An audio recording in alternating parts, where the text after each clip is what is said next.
Lord, you have been so gracious to us. You have given us an open door to come to your presence. Hallelujah, hallelujah. Master, we remember all those who are unable to. Lord, those who are unable to because of, Lord, the COVID situation. Those who are unable because, Lord, of their personal condition. Master, you have not only given freedom in our city, you have given freedom in our lives, Father, so that we can boldly come to your presence. Because of cross, because of Calvary, Lord, we have the veil which has been rent. We have a new way to the Holy of Holies. We thank you, we praise you. This morning I pray that, Lord, that we will cleanse ourselves, that we would be worthy, Lord, to stand in your presence, worthy to come and, Lord, worship you. Hallelujah, hallelujah. We bind the strong man in Jesus' name. Master, we give you all the glory, honor, and praise. I pray that every individual will be blessed by you. Every individual will receive a personal touch from you. We love you, Jesus. We love you. In Jesus' name we pray. Amen, amen, amen. Hallelujah, hallelujah. Thank you, Jesus. This morning, let us all rise up to our feet and let's worship the Lord. Amen. Thank you, Jesus. Thank you, Jesus.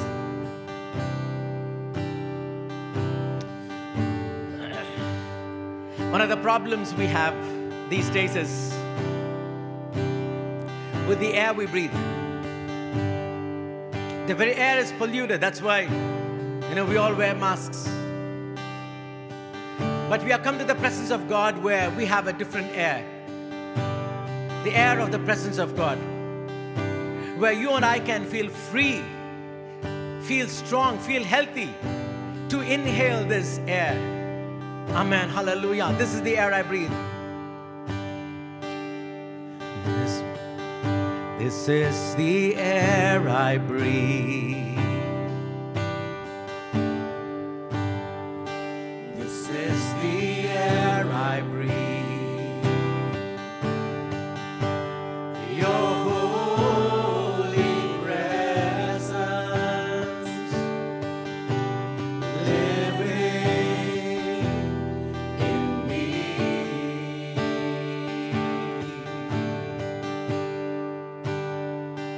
This is my daily bread. This is my daily bread.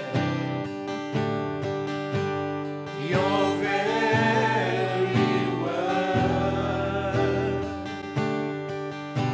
spoken to me, and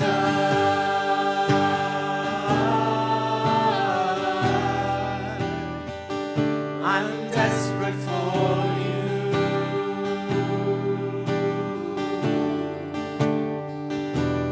And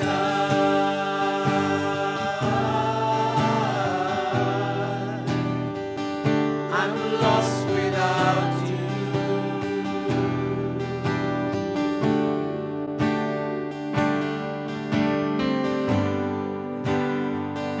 This is the air I breathe. This is the air I breathe. Your holy presence living in me.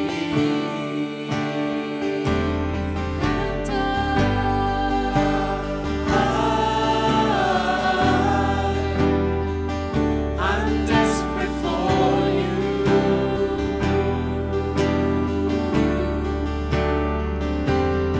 And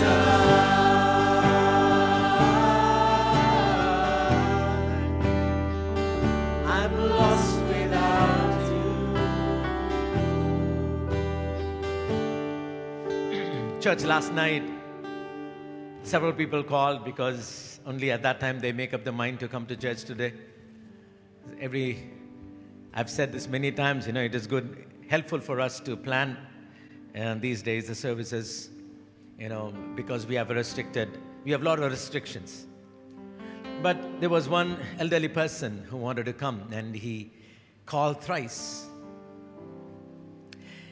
He's been earning, desiring to come to the presence of God. The entire family says, no, don't do it. Of course, I understand. But what I'm trying to say this morning is people are so desperate to come. So let us not take this lightly. Let us not take it, it's an easy thing. No. So many people right now are desperate. One of our branch churches, they couldn't have this. They've been having services, but they couldn't have because the pastor and the son pastor, both the pastors have COVID. They are admitted in the hospital, so they can't have the service. So church, please understand. As we sing this song, let that desperation come from deep within. Lord, I'm so desperate for your presence. Amen. Hallelujah. Let's sing this again. Amen. Hallelujah. Thank you, Jesus. Thank you, Father. Hallelujah. We praise you, Lord. We love you, Jesus. Hallelujah. Amen. This is the air I breathe. This is the air I breathe. Your holy presence living in me.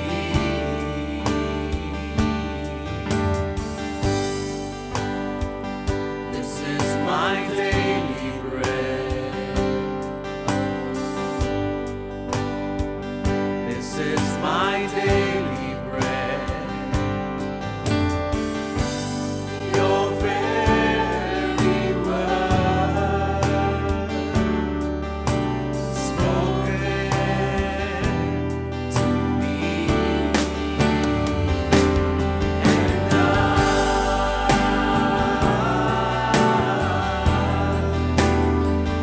I'm desperate for you. Amen. We praise the Lord. And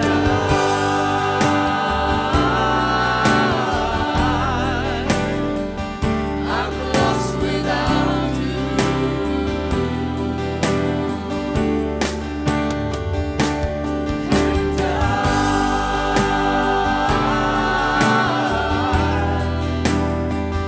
I'm desperate for you.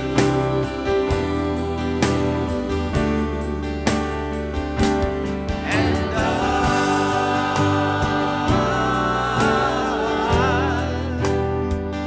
I'm lost without you.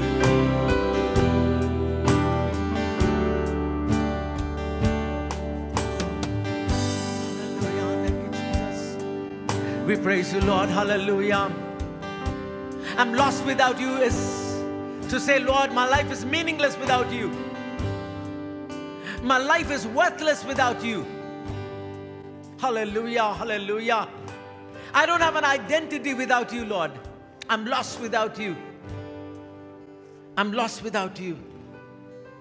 Hallelujah, hallelujah. Hallelujah, hallelujah. Have we come to the place where the presence of God is like the breath we breathe? It's like the oxygen we breathe. Hallelujah. Hallelujah. Hallelujah. Look at the people. We have seen so many pictures of people so desperate in the hospitals, suffering to breathe. Suffering to breathe. This is the present condition all over the world. This is the COVID condition. You know what? The problem where they are unable to breathe. And you and I are here. We can breathe freely, not just physically, also spiritually. Spiritually. Last week, I heard an incident in Bihar. A couple of families, they accepted Christ from a Hindu background. They've been beaten so badly, forcing them to go make some pujas. So the father, the husband sends the family to the church. He's there at home. They take him and beat him so badly because you know what? They don't have the freedom to breathe spiritually. Church, let's not take, this freedom lightly. Seriously, let us not take this lightly. We are so privileged. We are seriously, saturated by the grace of God, by the mercy of God. So this morning, let us enjoy with a grateful heart. Let us worship Him. Hallelujah, hallelujah. Thank you, Jesus. Hallelujah. Amen. Praise the Lord. Be glad in the Lord and rejoice. Amen. Thank you, Jesus. Before that, let us worship the Lord in the reading of Psalms. Amen.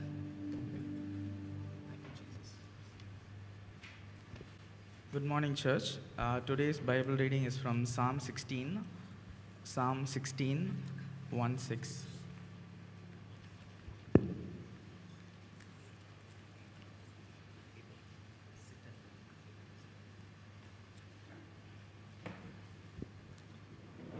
Preserve me, O God, for in you I put my trust. O my soul, thou hast said unto the Lord, Thou art my Lord, my goodness extendeth not to thee. As for the saints who are on the earth, they are the excellent ones, in who is all my delight. Their sorrows shall be multiplied, who hasten after another God. They drink offerings of blood I will not offer, nor take up their names into my lips. O Lord, you are the portion of my inheritance and my cup. You maintain my lot. The lines have fallen to me in pleasant places. Yes, I have a good inheritance. I will bless the Lord who has given me counsel. My heart also instructs me in the night seasons. I have set the Lord always before me. Because He is at my right hand, I shall not be moved. Therefore my heart is glad, and my glory rejoices. My flesh also will rest in hope. For thou wilt not leave my soul in hell, neither wilt thou suffer thine Holy One to see corruption. You will show me the path of life. In your presence is full of joy. At your right hand are pleasures evermore. Amen, amen. Hallelujah, hallelujah. Thank you, Jesus. David faced a lot of predicament in his life. David's life was not easy. Last week we heard about, David, where he had to, do those simple stuff, ordinary stuff, even though he was anointed. Not just the ordinary stuff, he went through a lot of pain and rejection in life. But he didn't keep the rejection in front of him. He didn't keep, the problems in front of him. In the psalm he says, I've set the Lord before me. I've set Him before me. Amen. Hallelujah. Hallelujah. Sometimes, you know what? You call someone and you hear a particular ringtone and immediately you'll get a message. Do you want to set this ringtone in your phone? You want to set this? And then if you like it, what you do is you set it. And once you set it, guess what? It becomes a default. So every time you hear that. So once you set, you come to a default position. And that's exactly what David did. He has set the Lord before him. And guess what? Wherever he goes, he sees God first. Amen. He goes to office. Whom does he see first? God. He sees someone yelling at him. Whom does he see first? God. This is what setting the Lord before you is. Please understand. Let us set the Lord before us. And then it says, therefore my heart is glad and my glory rejoices. Please understand. We can have the joy unspeakable, full of glory when we set the Lord before us. Let us sing this hymn. Be glad in the Lord and rejoice.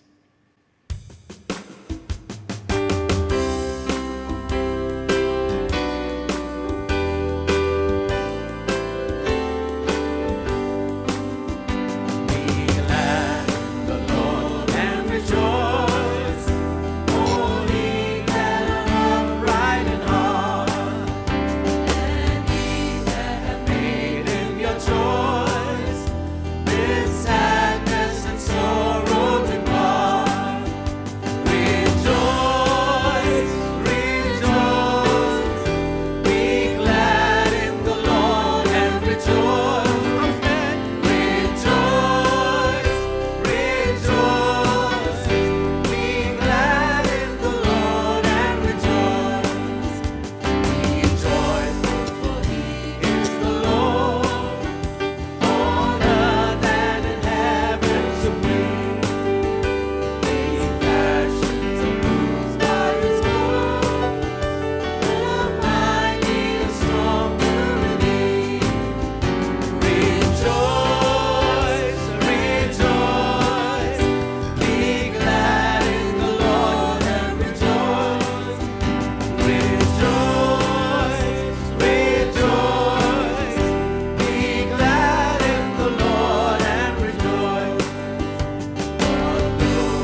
Hallelujah, hallelujah, hallelujah. Paul says, rejoice. And again I say, rejoice. Rejoice. Again I say, rejoice. Hallelujah. Because, church, we have a God. We have a presence of God who is there to console us, which is there to comfort us, which is there to protect us. And so we don't have to be, dismayed. We don't have to be dejected. We don't have to feel sorry. Amen. We have a reason to be glad. Amen. Hallelujah. Because I have a God who is my Savior and my Redeemer. Hallelujah. Hallelujah. My Savior and my Redeemer. Many a times I've mentioned this in the church. Please understand, we are not just saved, we've been redeemed. We are not just saved, we've been redeemed. Salvation is just deliverance. Salvation is just deliverance. Redemption is that deliverance is got by paying a price. Amen. Hallelujah. So I've been redeemed, for which, Father gave, the price of His only begotten beloved Son. So this morning we have a reason to praise Him. Amen. Hallelujah. Thank you, Jesus. Let's clap our hands and let's worship the Lord with all our strength and with all our might. Amen. Hallelujah. Thank you, Jesus.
In English Bible study, we are meditating on the Gospel according to St. Matthew. And in that particular book, we have been meditating on the words Jesus spoke on the cross. And we see that the penultimate word which he spoke was, he said, "It is finished. It is finished.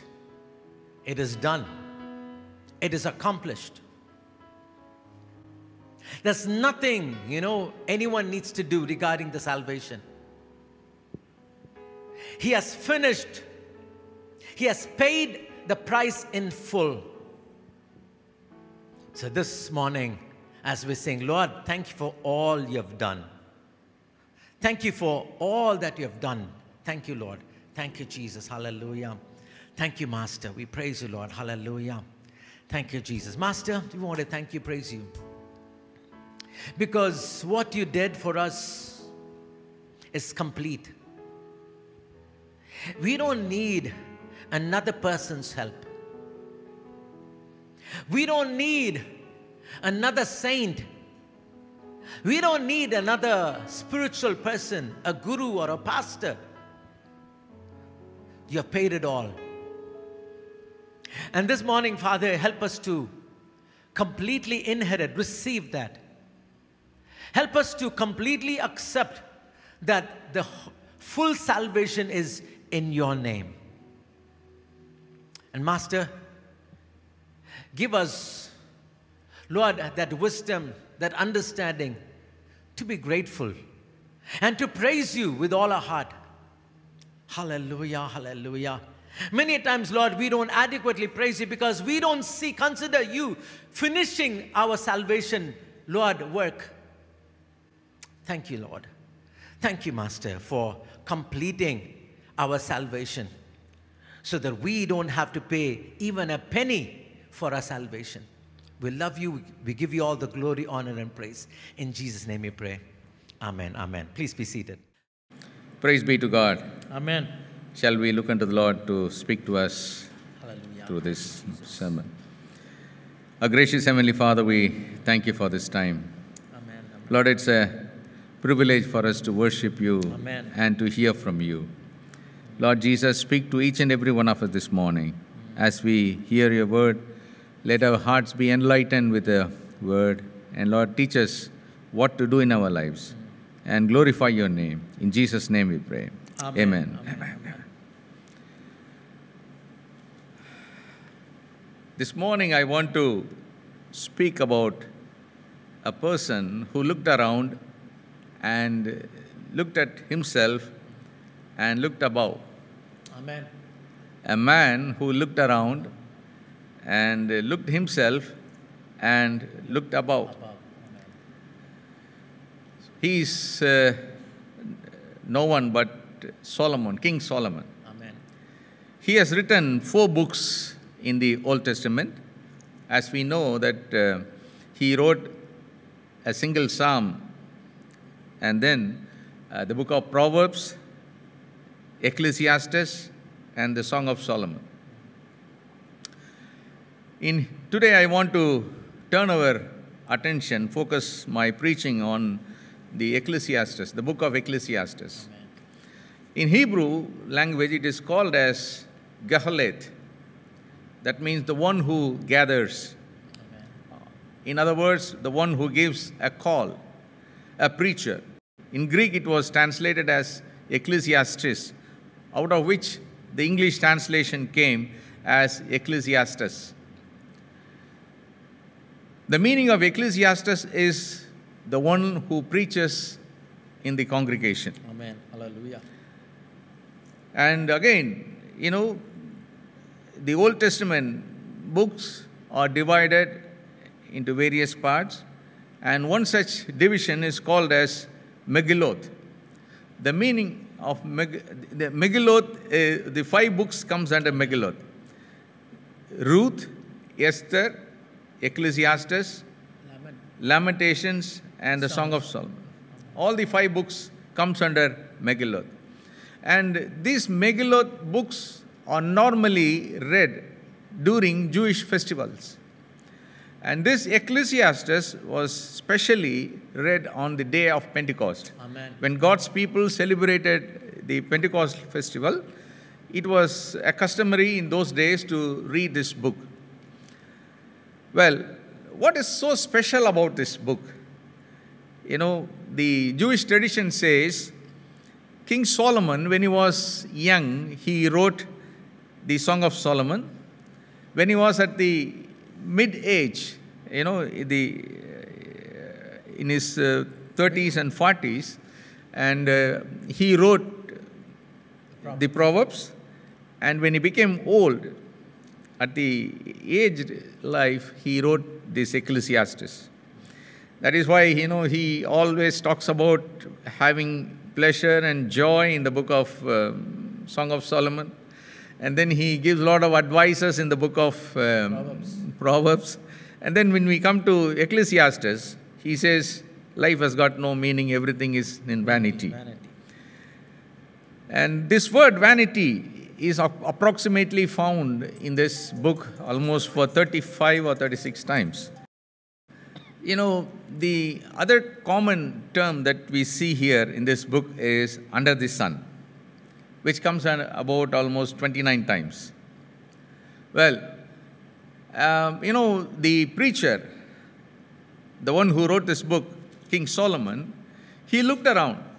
And when he looked around, he saw, you know, everything, you know, is vain and there is no meaning in everything. Now, there is a question.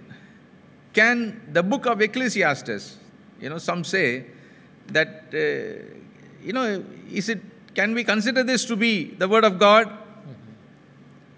Look at its materialism, its sensuousness, its pessimism. You know, can we consider this as a spiritual book? Let me tell you, you know, its pessimism is a shadow upon a landscape. It's not a full portion, it's a shadow upon a big landscape. There is undoubtedly a pessimistic side of life, and it is expressed exactly as it is found, you know, in the book of Ecclesiastes. Amen. In other words, in human life, we not only have joy, but we also have sorrows. Amen. This book explains very clearly how life is, what the real life is. The Bible would be incomplete without it. If it were the whole Bible, it would cover the soul with deep darkness. But as part of the Bible, it is part of human experience, and the very recognition of it is itself an encouragement to faith and hope. Well, life is not full of sorrows. We always don't get into sadness in our life. Likewise, this book is a portion of the Bible which tells us that there is joy and sorrow, happiness and worries in our lives. And thank God, it is kept in a small portion. If the whole Bible is full of, you know, vanity, if you see vanity and sorrows and vain, all these things, then there is no meaning. Amen. Well, again, this book speaks about something which is very unique. The writer of the book saw something underneath the sun, under the sun. And he also saw something which is above the sun. Amen. That is the happiest thing in this book. And that gives meaning for this book. Amen. A reason for everything. Chapter 3, he speaks, there is a time and there is a reason for everything. Shall we read from chapter 3, verses 9 to 15? What profit has the worker from that in which he labors? I have seen the God-given task with which sons of men are to be occupied. He has made everything beautiful in its time. Also, he has put eternity in their hearts, except that no one can find out that the work that God does from beginning to end I know that nothing is better for them than to rejoice and to do good in their lives, and also that every man should eat and drink and enjoy the good of all his labor. It is the gift of God. I know that whatever God does, it shall be forever. Nothing can be added to it, and nothing taken from it. God does it, that men should fear before him. That which has already been, that which is, has already been, and what is to be has already been. God requires an account of what is past. Amen. Are you feeling this morning that God is keeping himself away from you? Is God so mysterious to you so that you feel it's hopeless to even try to understand him? Or maybe you are willing for God to show himself to you in a personal way. Who wouldn't want to know God in a deeper, more personal way? Amen. The fact of the matter is that we don't decide when and how God reveals himself or how much of his wisdom we receive. Man is incapable of knowing God and enjoying him forever apart from his sovereign will to grant us the privilege. And what we see here in this passage and elsewhere in Scripture is that until you're filled with the fear of God's wisdom and power, you cannot know him as your God. We might state the preacher's main point like this. You know, the portion that we read, we could divide it into 3 parts for our understanding. Number 1 is man's inability. Verses 9 to 11 speaks about the condition of a desperate man. Man's inability. And then from verses 12 and 13, we see about man's responsibility. Then from 14 and 15, we see God's superiority. Amen. Hallelujah. Man's inability and man's responsibility and God's superiority. It begins with man and ends with God. Amen. Thank God, Solomon, the king, the wise man of the universe, he not only saw around and came to a conclusion. He not only saw himself and came to a conclusion, but he also could have a view of the Almighty God. Amen. Who is above the sun. Hallelujah. Thank God this morning we have a God who is above everything. Amen. Now let us see from the first topic, man's inability. The verse 9 says, I am reading from ESV translation, what gain has the worker from his toil? What gain has the worker from his toil? Shall we also read Ecclesiastes chapter 1 verse 3 and 2:11, please? 1:3 and 2:11. What profit has a man from all his labors, in which he toils under the sun? 2:11. Then I looked on all the works that my hands have done, and on all the labor in which I have toiled. And indeed, all was vanity and grasping for the wind.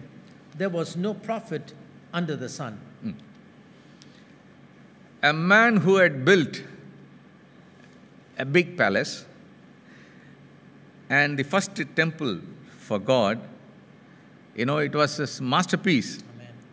He says, I have done all these things and, no meaning.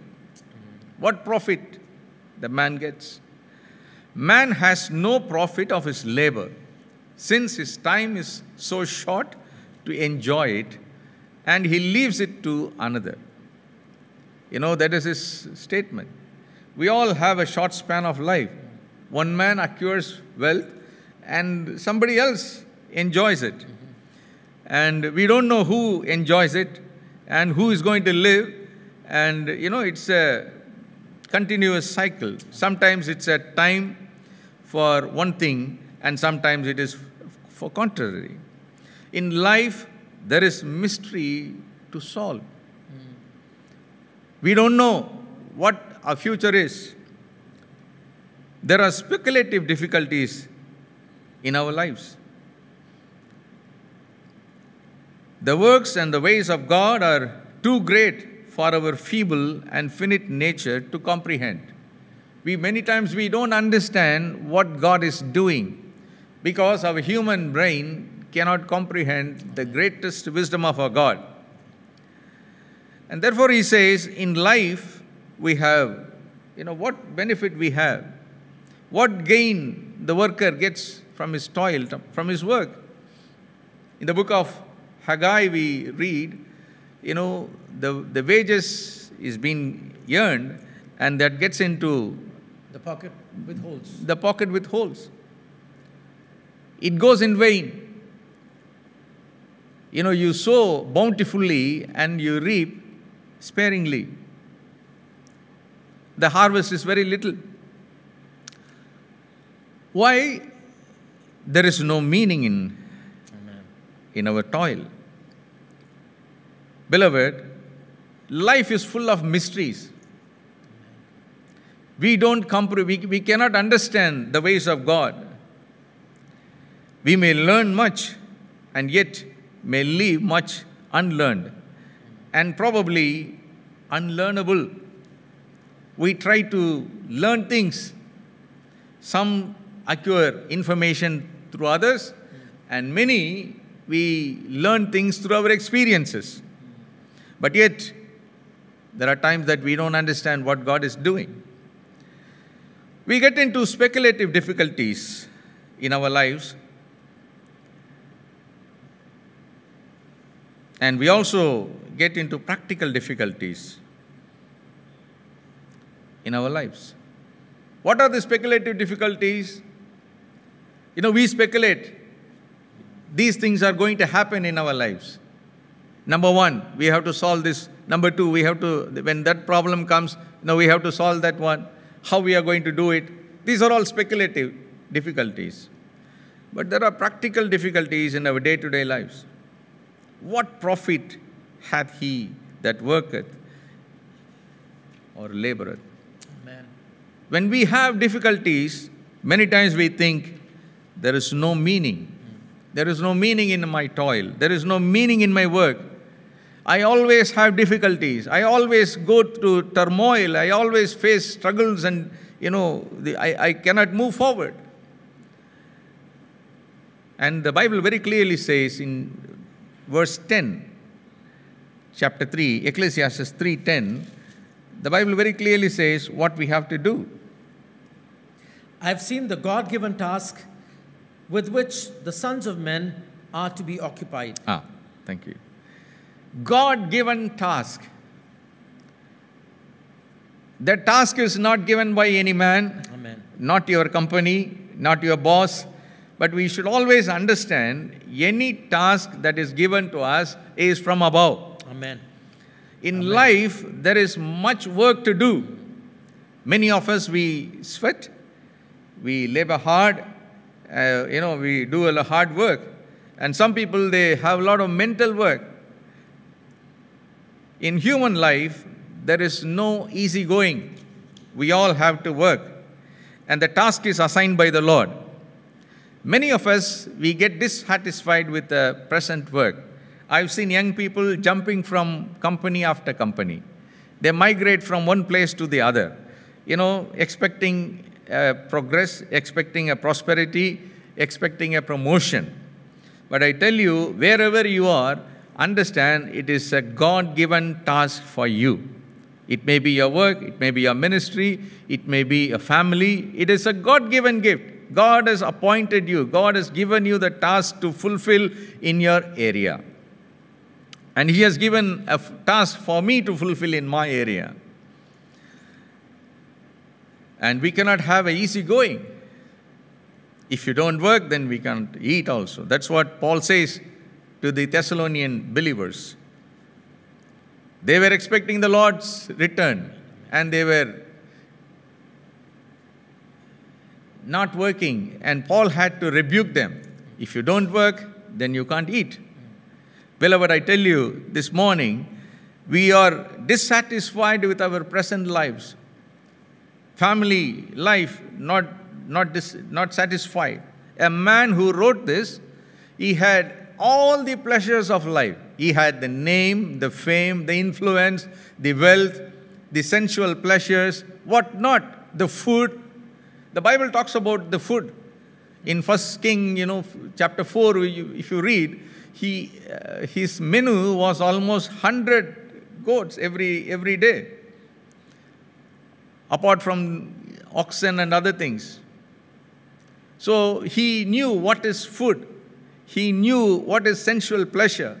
He knew what is an influence. He knew what wisdom is. He knew what life is. He knew how to have peace and harmony with the neighbors. He knew how to subdue the neighbors. All these tactics and influences he had. But yet, he says, vanity. All these things are vanity. You and I, we may crave for all these things, like Solomon. I tell you, the day you understand that the task given to you is from the Almighty God, the one who is above the sun, then, till then you will not be satisfied. Amen. I will not be satisfied. And he says, in the second verse itself, he says, God has given us a task. We all have to work. In view of a travail that we experience from day to day, life may seem like a strange gift, but it is a gift just the same. Let me repeat again. The travail that we experience from day to day, life may seem like a strange gift, but it is God's gift just the same. We exercise ourselves in trying to explain life's mysteries, but we don't always succeed. We try to explain. We try to find out what are the mysteries of life, but many times we don't succeed. But if you accept it as a God's gift and thank God for it, we will have a better attitude toward the burdens that come our way. Life is a gift of God, and whatever we receive in our lives is a gift from above. Amen. Hallelujah. Hallelujah. If only we could concentrate our lives in those angles, I tell you, we will never murmur in our lives. We will never stumble in our, thought life even. Many times we feel, life is a burden. My toil is a burden. Family is a burden. Children are a burden. Work is a burden. Walking with God is a burden. Life is not a burden. Life is a gift of God. Hallelujah. And try to focus your view not on the things which are under the sun, but focus on the things which are above. Amen. That's what Paul says in Colossians chapter 3, verses 1 and 2. He says, Set your mind on things set your mind on the things which are above. Amen. Hallelujah. Not to set your mind, not to set your focus on the things underneath the sun, which may seem to you like a burdensome. Something which presses you, something which stops your progress. But if only you accept things from above, the Lord has given me this family. The Lord has given me this work. The Lord has given me this wealth. The Lord has given me all these things in my life. Whether it could be small or big, it is from God. It is a gift of God. Amen. And God had enabled me to work to acquire all these things. If only that concept, that idea, that mindset if we get, we will stop grudging and accept life not as a burden, but as a gift of God. In the 11th verse, Solomon says, Ecclesiastes 3:11. He has made everything beautiful in its time. Also, he has put eternity in their hearts. Amen. Beautiful. He has made everything beautiful in its time. In English it is in its time. I would rather say in His time. Hallelujah. Hallelujah. In His time. Many times, Jesus said, my hour has not come. My time has not come. So He does everything on time. I normally say God's calendar and God's watch never makes mistakes. Amen. Hallelujah. It goes on time. Amen. Well, what is beauty? Does this mean that when God makes everything beautiful in His time, is there a beauty in someone getting, when someone dies, when someone is being killed, when someone is weeping, or when someone is, without food, and when a war takes place, many people are brutally killed? Do you think that it is all beautiful in its time that God does it? Or does all these things, eventually give way to what is beautiful? Amen. Hallelujah. What is beauty then? Somebody said, beauty is in the eye Eyes of the beholder. Amen. Isn't beauty subjective, entirely up to each individual to define? For some, things may be looking very ugly, but for others, it may look beautiful. All natural things are beautiful in their season. Summer, especially, for us it is horrible, but in the Western countries, they long for summer. It's a beautiful season for them. Winter, spring, snow in winter and heat in the summer. All these things are beautiful. Darkness and dews in the night, and light and brightness in the day. All these things, are very beautiful, made by God. Amen. So therefore, we could say, the beautiful one hath made all things in His time. Amen. Not in its time, but in His time. The Messiah, who is a divine person, is the brightness of His Father's glory. Amen. As man is fairer than the sons of Adam, as mediator is full of grace and truth, Amen. Is white and ruddy, altogether lovely, exceeding precious to His people. This fair and lovely one has made all things in creation, Amen. works with the Father in the affairs of providence, and has done all things well in grace and redemption. Hallelujah. Hallelujah. Amen. Hallelujah. Also, He hath set the world in their heart. Amen. The actual translation is not world, but eternity. Eternity. The Lord has kept eternity, so that no man can find out the work that God maketh from the beginning to the end. Not a sinful love of the world and the things of it, nor a criminal desire after them. There is something powerful about recognizing our utter dependence upon God's sovereign will. Amen. Why we don't understand? We try to understand our past, how things had happened in our lives, how the Lord has been leading us. That is something that we all wonder, what a miracle it is. Miraculously, the Lord thus far led us. Amen. We try to understand. Many times, we really don't understand, and sometimes we even misunderstand. We think about the future, what our future is. We really don't know what our future is. The future is not in our hands. It is in the hands of the one who is above the sun, Hallelujah. the God Almighty. Amen. We try to understand, and therefore, many times we try to understand, we worry a lot because we don't understand. Why it is so? Because the Lord has kept something in our heart. Don't worry about worry about your future. Don't get confused about what had happened in your lives.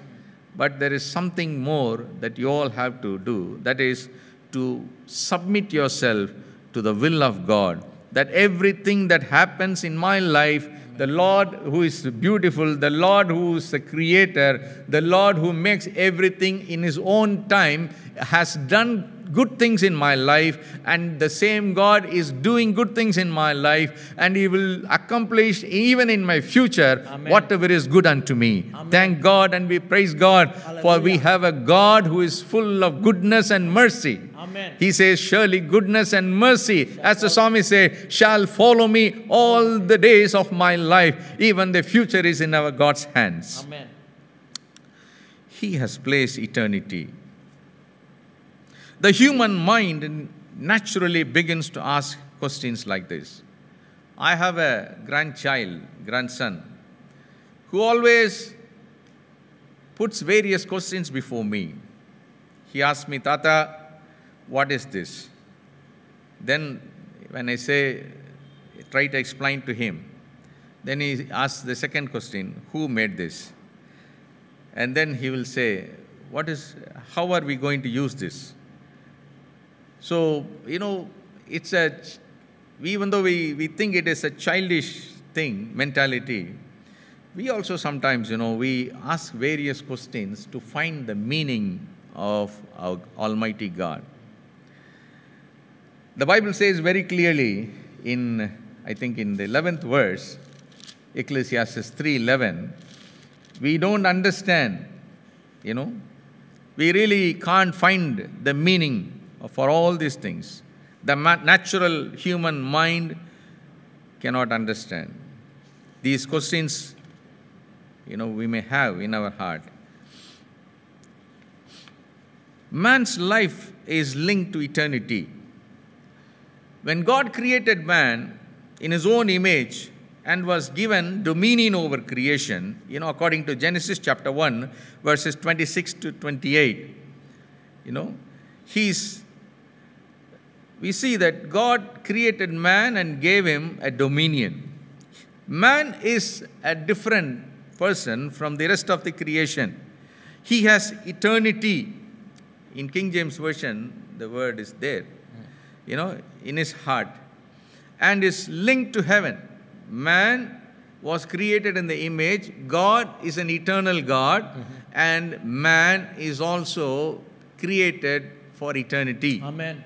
Amen. Amen.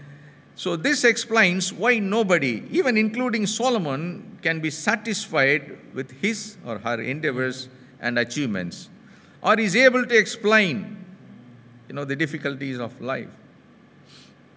Beloved, God accomplishes His purpose in His time, but it will not be until we enter eternity that we will begin to comprehend His total plan.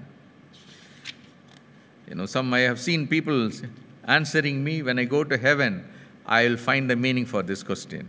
When I go to heaven, I lost the Lord, what is this?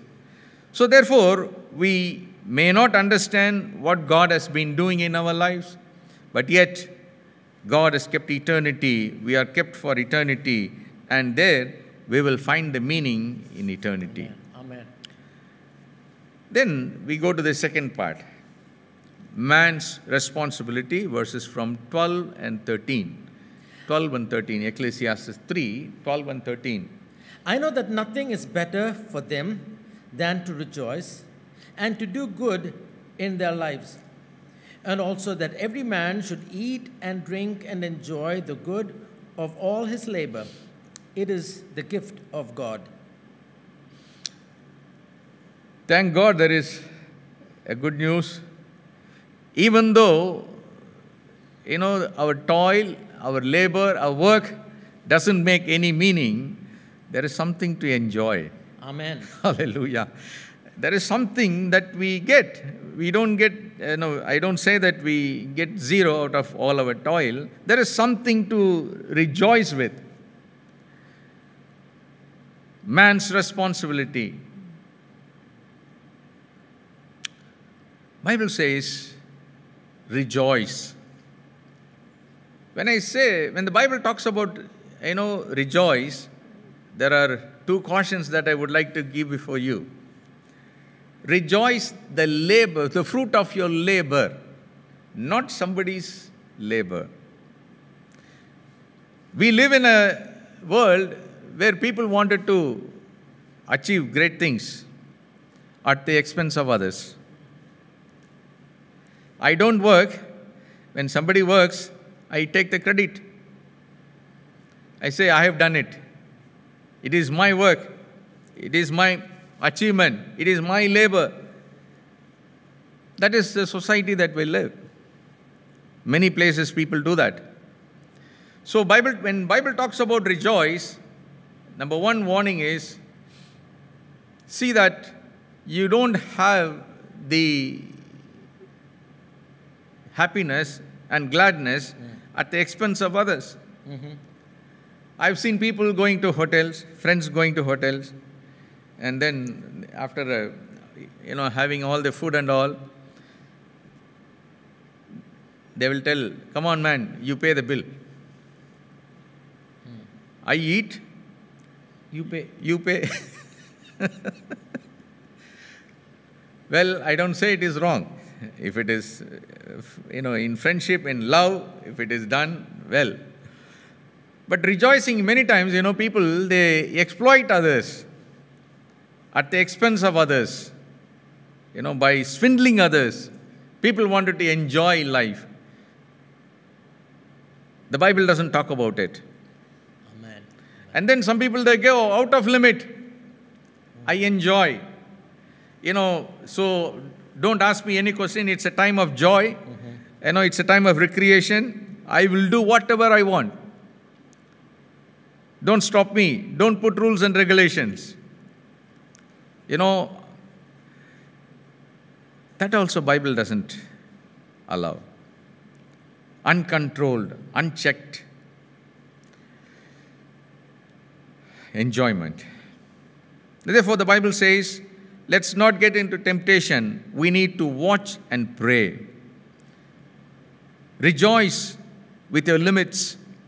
Rejoice with what God has given to you. Be satisfied with the life that God has given you.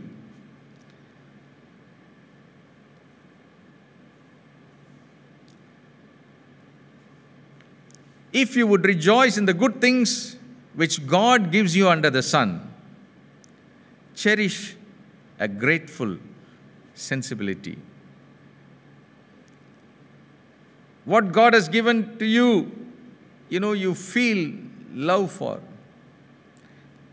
Some receive all their mercies like the beasts that perish. The animal only is gratified in them. Let's not be like that. We need to guard against habitual discontent. What is habitual discontent? To acquire more, to have more, to possess is not to enjoy. Many possess much and enjoy nothing. They think that they would keep for the future, for the next generation. The Bible very clearly tells you, whatever God has given to you, Amen, you need to save. But also, you need to see that you enjoy with all the resources that God has given Amen, to you. Hallelujah. And then, don't be covetous. Entertain no harsh and superstitious views of religion. That is, some of the religions, some of the beliefs, they say, no, you should not have, joyful experience. You should always have a long face. You should have more life of piousness. And, you should not have, you should not laugh. You should not enjoy. All those things, teaching, some of the sects they teach, the groups they teach, not to do. Don't get into it. What God gives you, be satisfied. Amen. Seek after a knowledge of your reconciliation with God. When you enjoy all these things, when you rejoice with what God has given to you, try to reconcile with God. Have a closer walk with God. The Bible also talks to do good we can do 3 good things to people. Number 1 is the religious good, spiritual good. We need to have more friends, by spending our earthly riches so that we could win them for eternity. Amen. That's what the Bible says. Spend so that they will come to Christ. Spend so that they will come to faith. Amen. Spend that they will know Christ.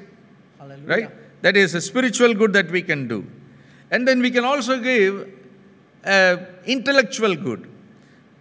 God has kept the deposits of knowledge in each and every one of us. Some of us have got a wider knowledge about various subjects.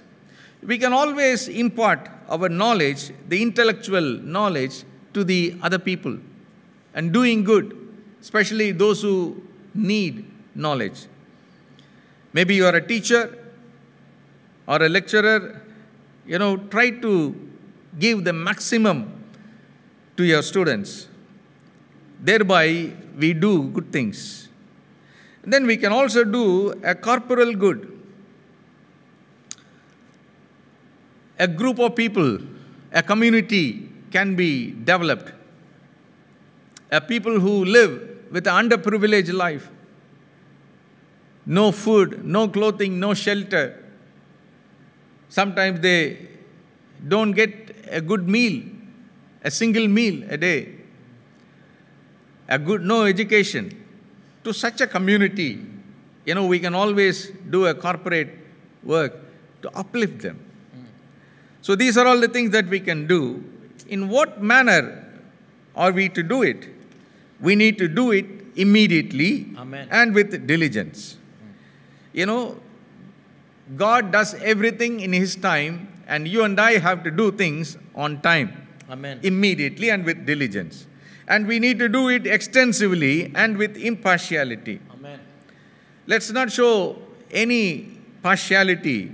And God is an impartial God. He gives the sun, He gives the rain to all, the good and the bad. And therefore, let us do it impartially. Beloved, then we have why we should be concerned to accomplish it. Why we should do goodness? Because the bounties of providence were conferred upon us for this very purpose. In other words, God has given the blessings. God has given us the wealth. God has given us the money to provide for such a need. Because God had commanded it. And, out of gratitude, we do it. God, the one who had blessed us, and, we, out of gratitude, we do it. And by doing it, we also have a pleasure. When we do good to others, we see when they smile or when they get excited, we feel pleasure out of it. Verse 13, 3:13. And also that every man should eat and drink. Right? And enjoy the good. And enjoy the good. Of all his labor. All. Right. Everything that God gives, the Bible very clearly says, His work, out of His work, whatever God gives, he should enjoy. Amen. Psalm 128:2. When you eat the labor of your hands, when you eat the labor of your hands, you shall be happy and it shall be well with you. Okay. You shall be happy and you shall be well with you. Amen. Amen. Amen. There is a joy when we get the labor of a hand. Amen. When we work, there is ultimately God gives the fruit. Amen. He is the one who gives us the fruit. As Paul says, I sowed and Apollos watered, and indeed God gave the increase. Amen. It is in God's hands. So therefore, we need to work. God says, come on, work. I have given you a task. Fulfill the task. When God created a man, He gave him a task in the Garden of Eden. Amen. To till the soil. Amen. And to cultivate. Thank God. Our God doesn't need lazy people. He always expects people who would accomplish His task. Amen. So let's commit ourselves. Lord, I am willing to do whatever you want me to do. And therefore, when we work, God gives returns. And that returns we need to enjoy. Solomon is not encouraging, enjoyment in a pagan way. Pagans, they worship and they enjoy, they drink and they make merry. And Solomon is not saying it. He says, God's gifts are given to you as a fruit of your labor. Amen. No matter how difficult life may be, you need to, whatever God does is forever.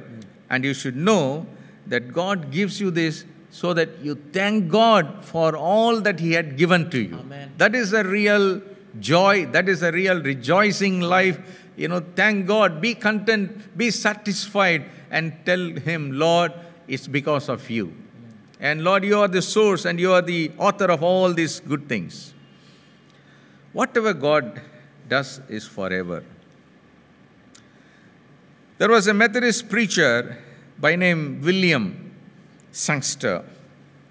William Sangster, who had a problem in his health.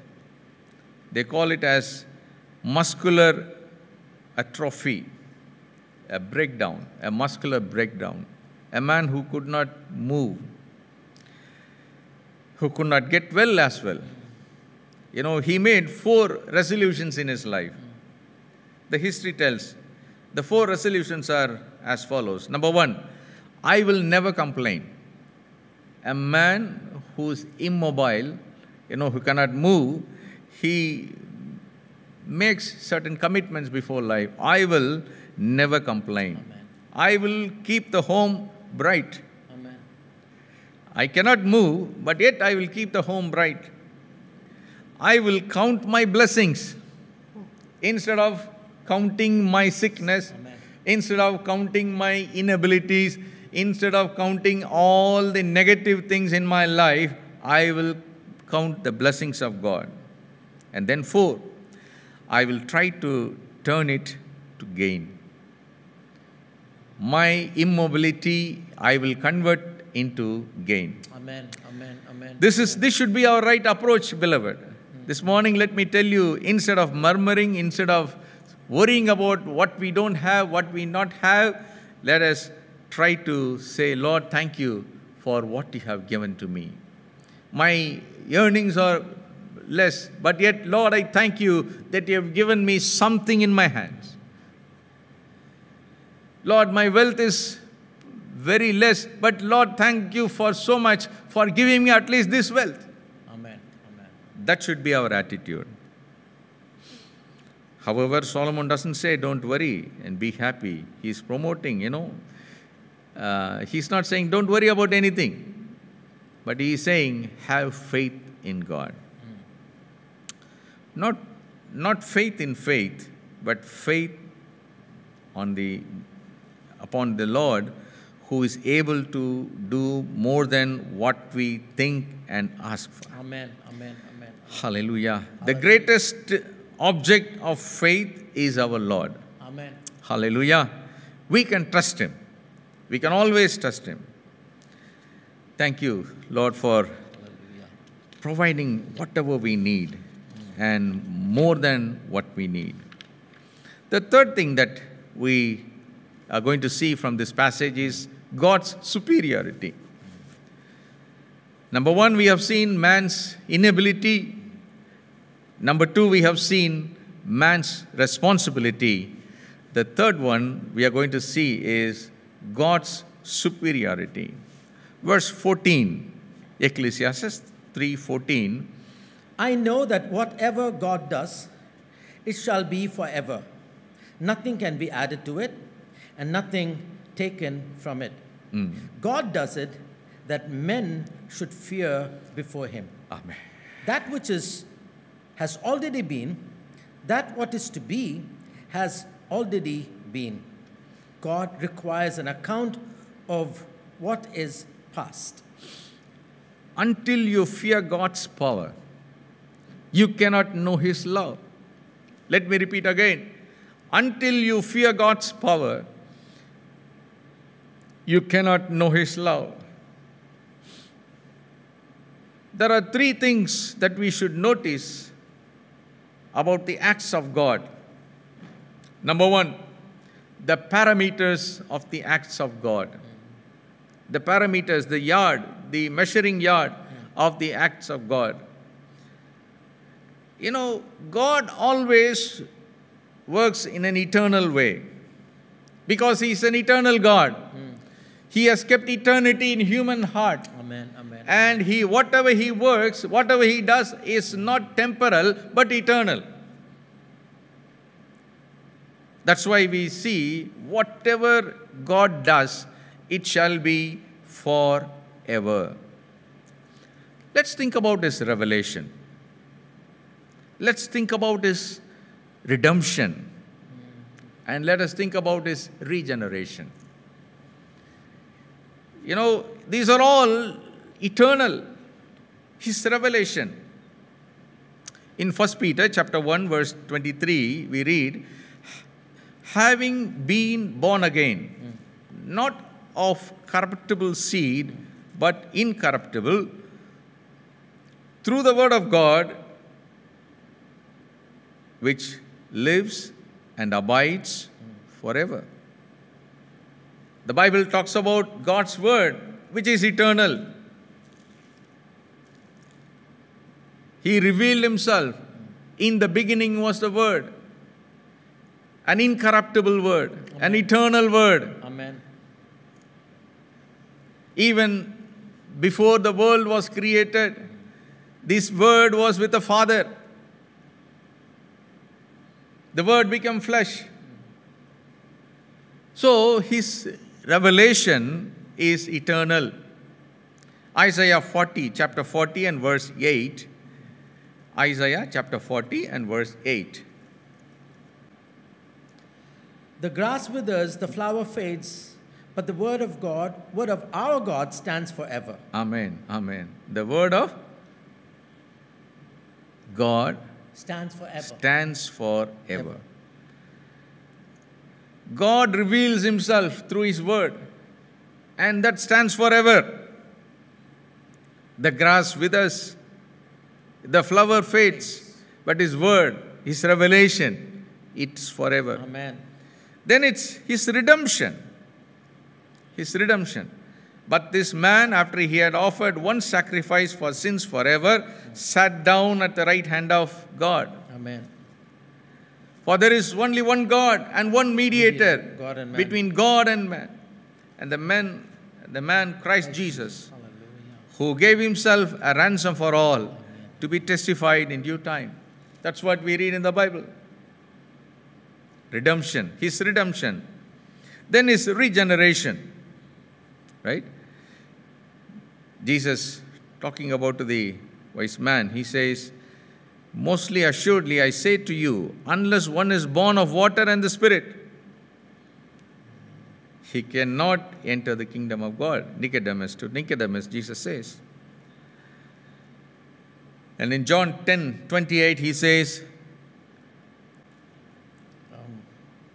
And I've given them eternal life, and I have given them eternal life. and they shall never perish. They shall never perish, Neither shall anyone snatch them out of my hand. snatch them out of my hand. So, His regeneration, it's eternal. They should never perish. These are the parameters. These are the measuring yards of God.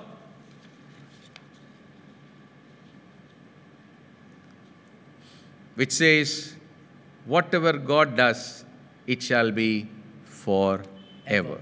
Amen. Nothing can be added, Amen. right? It is a perfect work of God. Hallelujah. God's work is perfect, and you don't need to add anything to Amen. it. Amen. Hallelujah. Hallelujah. Think about just the creation. God had made a beautiful sun. Amen. You know, do you need to have a extra fitting for it? No, not at all. Amen. And it is there. From the day of creation till now, the sun is there. And you don't have to add something to it or delete something out of it. The Bible says in Deuteronomy chapter 32 and verse 4, He is the rock.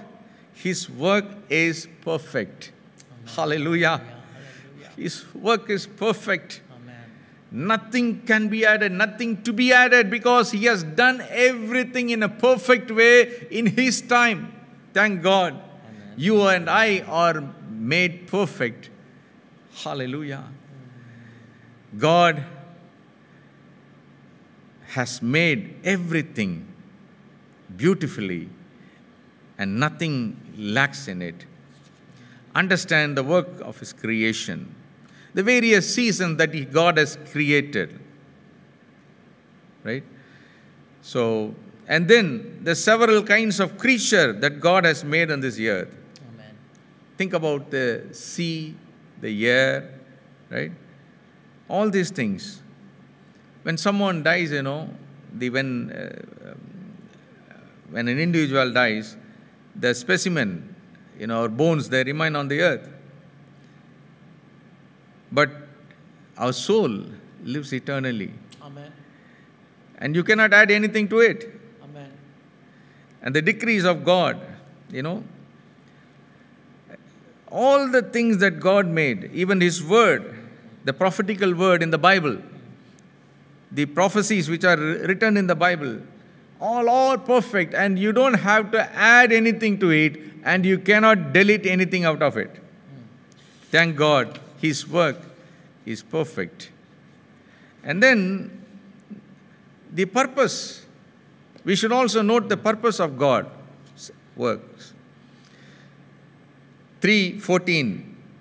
God does it. Amen. That man should fear before Him. Amen. Hallelujah. Thank God, this man, the wise man who has seen all these things, surroundings, seen himself, a man who, and saying himself that all the labors that I have done is futile and vain and no satisfaction out of it. Now he has seen the real purpose of the act of God. What is it? It says, we can neither be satisfied with what we are nor understand God's purpose in all these things.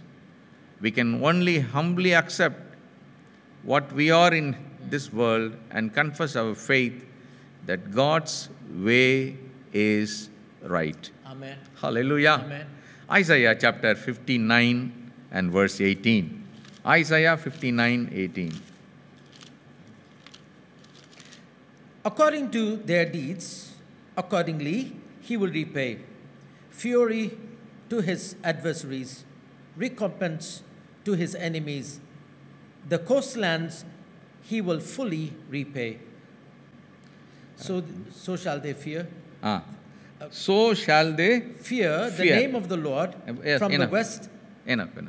So shall they fear. Amen. Hallelujah. Hallelujah. Amen. The purpose for all God's doing is to bring fear in the lives of God's children. Until we recognize and trust the superior wisdom of God, we have not begun to fear the Lord. Amen. Amen. Let me repeat again. Until we recognize and trust the superior wisdom of God, we have not begun to fear God. This fear is not a fear which a slave, gets from his master.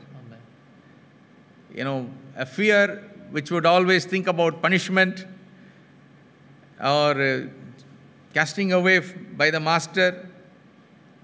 Not like that. Wages being cut.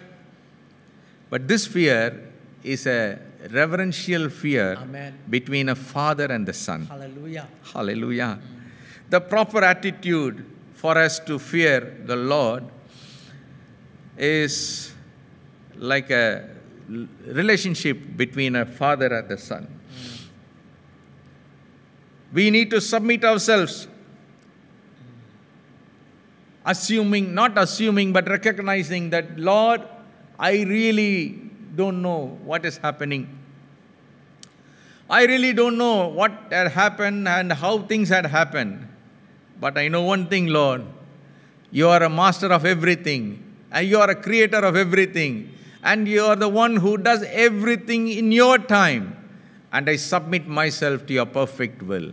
And whatever you do, Lord, it is forever and ever. Amen. And nobody could change it, and nobody could stop it, and nobody could fit anything into it, Lord. Amen.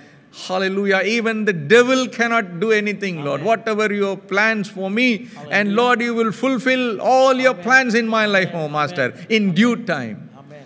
Lord, help me to understand, help me to recognize, help me to accept whatever you are doing in my life. That should be the reverential fear we all should have. Shall we look unto the Lord? The 15th verse says, that which is already has been, that which is to be, already has been, and God seeks what has been driven away. There is something which is past, and that will be carried over, and that will happen in the future.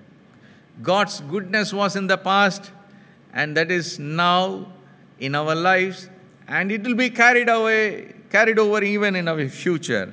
And therefore, let us not say life is vanity, but life is accomplishing God's power and God's will and God's goodness in my life. Let me acknowledge His goodness. That is the meaning of life. Not grudgingly, not murmuring, not with a spirit of ignorance. May God help us this morning that we accept Him and we acknowledge Him that He is a good God and He does everything in His time. And whatever God does will never be shaken away.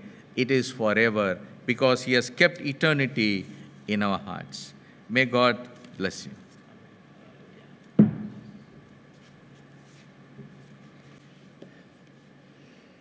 Church, we heard a very simple but an eloquent word, especially for such a time as this.